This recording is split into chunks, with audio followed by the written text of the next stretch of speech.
A woman does not fall out of love overnight. Her desire does not vanish in a single argument or after one bad day. It dies slowly, almost silently, like a candle running out of wax. And often, men are the ones who unknowingly kill it, not through betrayal or cruelty, but through small, repeated behaviors that eat away at attraction like rust on iron. These are not obvious mistakes. They are subconscious actions, subtle habits that seem harmless but quietly destroy the spark. When a man gives away his mystery, when he stops holding boundaries, when he chases validation instead of embodying strength, a woman feels it deep in her subconscious. Desire is not a logical choice. It is an emotional flame, and the mind is always searching for signals of strength, stability, and polarity. Without these signals, attraction withers. This is not about manipulation. It is about awareness.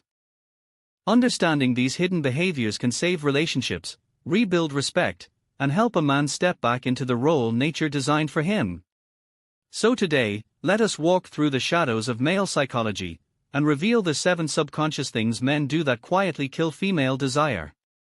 If you want to truly understand the unspoken rules of attraction and the hidden mechanics of desire, stay with me until the end of this video. A man may think that being endlessly gentle, constantly available, and always agreeable is the way to win a woman's heart. He thinks love is maintained by saying yes to everything, by never disagreeing, by giving up his own needs for hers. Yet what he does not see is that every time he bends too far, every time he hides his own truth to keep peace, something deep inside her begins to fade. Desire does not feed on endless comfort. It feeds on polarity, the dance between masculine and feminine energy, between strength and softness, between firmness and surrender. When polarity collapses, so does attraction. Carl Jung once said that every human carries both masculine and feminine aspects within. Desire lives in the tension between these forces. If a man collapses into passivity, if he abandons his masculine edge, he unconsciously asks the woman to carry both roles. At first she may accept, even appreciate the care. But slowly, resentment begins to grow. She does not feel held, she feels burdened. She does not feel the pull of passion, she feels the weight of obligation. Consider the man who says, "Whatever you want, I do not mind." At first, it sounds like kindness. But over time, it feels like emptiness. There is no fire, no decision, no presence. A woman does not desire a mirror that reflects her back to herself. She desires a flame that challenges her, a force that anchors her when her emotions rise and fall like storms. Nietzsche wrote that love always desires something beyond itself. This beyond comes from tension, from the meeting of two strong forces. When a man gives away all tension by becoming too soft, he leaves nothing to reach for. She begins to feel like the parent, and he becomes the child. Attraction cannot survive in this reversal. There is a dark irony here. Many men become too agreeable out of fear, fear of conflict, fear of rejection, fear of not being loved. They think, if I stay gentle, she will stay close. But the subconscious does not respond to fear with passion. It responds to strength, to self-respect, to the quiet confidence of a man who can hold his ground without losing his tenderness. Strength does not mean aggression. It does not mean domination. It means clarity, direction, presence. A man who knows what he stands for, what he will accept, and what he will not, radiates something rare. In his presence, a woman can relax into her softness, because she feels the frame around her is unshakable. Without that frame, desire collapses. And so, the first subconscious killer of attraction is the loss of polarity. It happens when a man forgets that kindness without strength becomes weakness, and gentleness without direction becomes emptiness. Desire withers not because she stopped loving him, but because he stopped embodying the edge that made her heart race in the first place. Attraction dies quietly when a man loses his boundaries. A boundary is not a wall that shuts people out. It is the invisible line that defines where you end and another begins. It is the silent frame that protects your dignity, your energy, and your identity.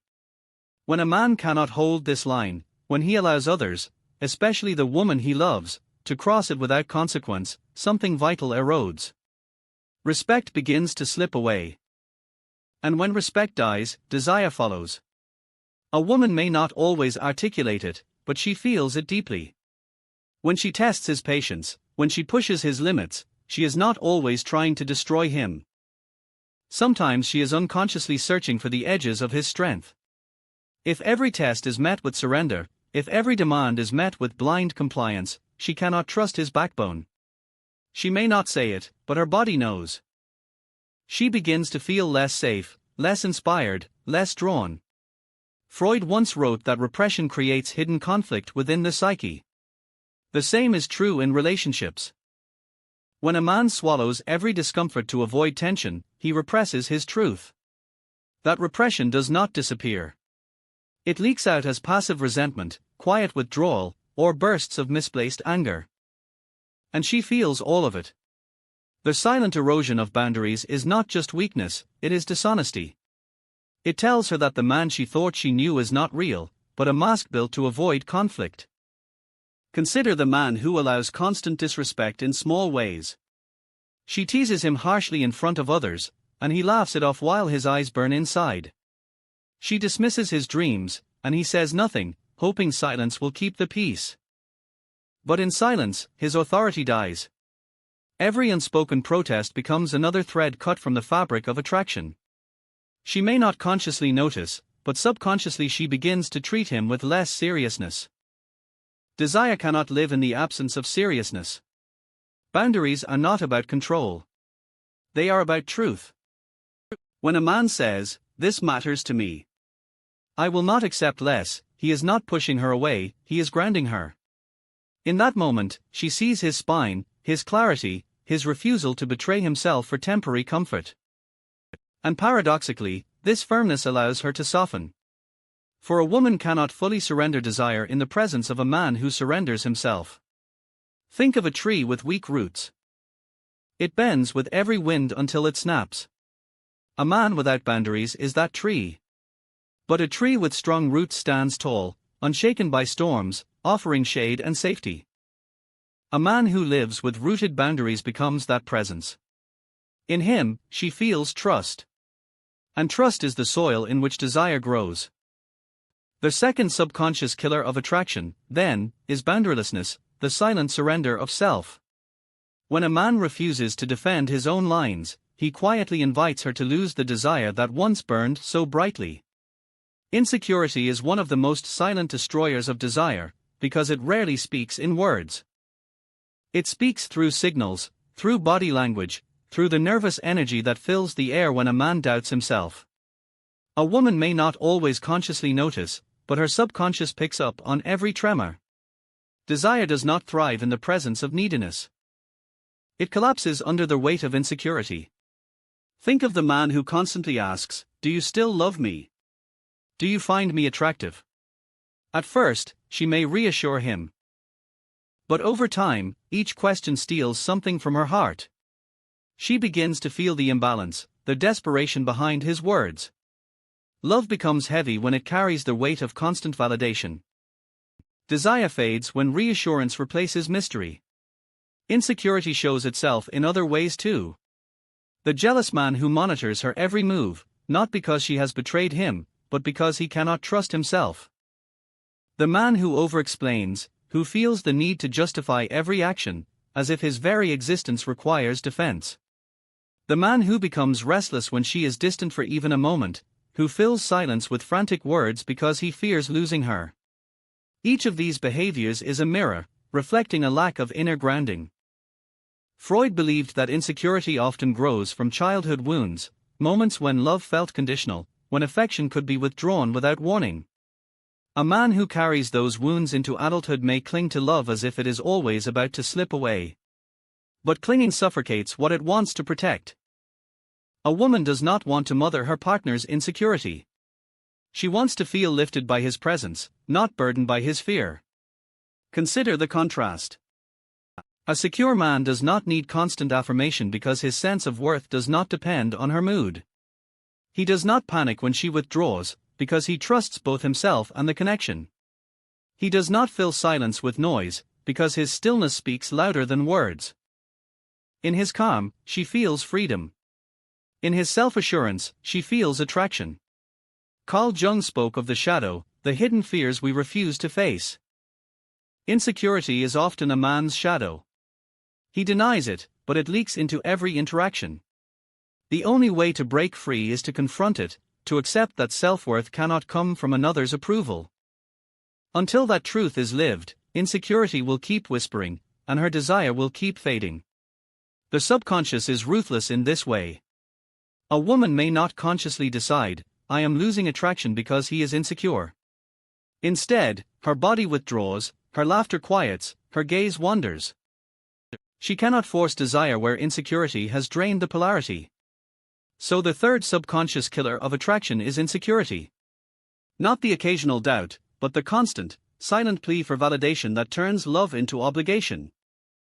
A man who cannot stand in his own worth asks her to carry it for him. And under that weight, desire quietly dies. Desire thrives in mystery. Not the mystery of lies or secrets, but the mystery of depth, the feeling that there are layers within a man that she has not yet touched, a vast inner world that keeps unfolding with time. When that mystery dies, when he becomes predictable, overexposed, and shallow, desire begins to suffocate. Think of the man who pours out every thought, every detail of his past, every fear, every plan, all at once. He believes that transparency will create closeness. And while honesty is essential, drowning her in constant confession kills intrigue. The human mind craves discovery. When there is nothing left to discover, attraction loses its spark. A woman wants to feel that her man has dimensions, that he is not a completed book but a story still being written. Predictability is another quiet killer. When his every move is known, when his habits never change, when there is no surprise, no spontaneity, her curiosity collapses. The relationship shifts from passion to routine. Jung once suggested that the soul longs for the unknown, for encounters that awaken something hidden within. If a man never carries mystery, he never awakens this longing. He becomes familiar like furniture, present but uninspiring. Oversharing can also become a symptom of insecurity. The man who reveals every detail of his pain, every unhealed wound, without restraint, places the burden of his healing on her shoulders. What he believes will create intimacy instead creates heaviness. She does not feel drawn into his depth, she feels pulled into his emptiness. True depth does not beg for sympathy. It carries silence, strength, and selective revelation. Nietzsche once wrote that one must have chaos within to give birth to a dancing star. Mystery is that chaos, the unknown element that keeps attraction alive. When a man is too simple, too obvious, too desperate to be understood, he gives away the fire of mystery. She may still care for him, but the electric pull fades. Consider two men.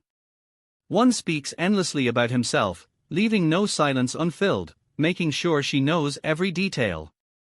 The other speaks less but with presence, choosing his words carefully, leaving space for her imagination to wander. The first man leaves no room for desire to grow. The second man invites curiosity, because she senses that behind his eyes is a universe she has not yet entered. Mystery does not mean playing games or hiding truths. It means living with depth, cultivating passions, embracing silence, carrying secrets that are not about betrayal but about individuality. It means allowing her to sense that you are not fully known, that there are still rooms in your soul she has not unlocked. That sense keeps her engaged, alert, drawn toward you. The fourth subconscious killer of attraction, then, is the death of mystery. When a man becomes predictable, overexposed, and shallow, he drains the feminine hunger for discovery. And without discovery, there is no fire. A man without purpose is like a ship without a compass. He may drift, he may float, but he never inspires. Nothing kills attraction faster than the silent collapse of purpose, when a man abandons his ambition, neglects his growth, and loses respect for himself. For desire does not live in comfort alone, it lives in motion, in progress, in the fire of a man who knows where he is going. At the beginning, she may love his warmth, his presence, his willingness to spend endless time with her. But as months pass, she begins to notice something missing. The drive is gone. The hunger is gone. He is not chasing anything beyond the relationship itself. And slowly, she feels the weight of being his only goal. What once felt romantic now feels suffocating. Carl Jung believed that meaning is the core of human life, that without a guiding purpose, the soul becomes restless. A man who neglects his mission not only loses his own vitality, but also robs the relationship of tension and polarity. A woman may say she wants all of his attention, but in truth, she desires a man whose attention is shared with his higher calling. Because when he is dedicated to something greater than himself, she feels the current of life flowing through him. Consider the man who abandons his dreams for comfort. He once spoke of creating, building, achieving. But now he spends nights numbing himself with distractions, silencing the fire that once made him magnetic. She still loves him, but she no longer feels pulled toward him. His stillness feels like death. Desire cannot live in a man who has surrendered his own becoming. On the other hand, think of the man who moves with purpose. He may not have everything figured out, but he walks forward with clarity. His woman feels his focus, his drive, his willingness to endure struggle for the sake of growth. In that energy, she feels safety and inspiration. She knows he will not collapse into her for validation, because his identity is built on more than love alone. Nietzsche spoke of the will to power, not in the sense of domination, but in the sense of rising, of creating, of becoming more than what you are today. A man who lives with this will radiate something no words can capture. It is not his money, his status, or his possessions. It is the fire in his eyes, the refusal to decay into comfort. That fire is the final ingredient that keeps female desire alive. So the last subconscious killer of attraction is the collapse of purpose. When a man loses his mission, he loses himself. And when he loses himself, she loses the desire that once bound her to him. Love may remain, affection may remain, but the spark that turns love into passion fades into silence.